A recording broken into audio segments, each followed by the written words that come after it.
శ్రీవారికి సమర్పించడం కోసం భక్తులు సమర్పిస్తుండేటువంటి గొడుగుల వైభవం.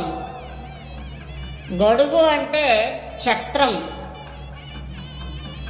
ఈ ఛత్రమే అధికారాన్ని సూచించేటువంటిది. అఖిలాండ కోటి బ్రహ్మాండ నాయకుడైనటువంటి ఆ శ్రీనివాసునికి ఉత్సవాలలో లాంఛనముగా సమర్పించేటువంటి ఛత్రములు అంటే విచిత్రమైనటువంటి శోభాయమానమైనటువంటి ఆ గొడుగులు మనకి ఇక్కడ ప్రత్యక్షంగా కనిపిస్తున్నాయి. శ్రీవారు సంచరించేటువంటి శ్రీవారికి ఇష్టమైనటువంటి ప్రదేశాలైనటువంటి నారాయణవనం, నాగలాపురం మొదలగు ప్రాంతాల నుండి తమిళనాడు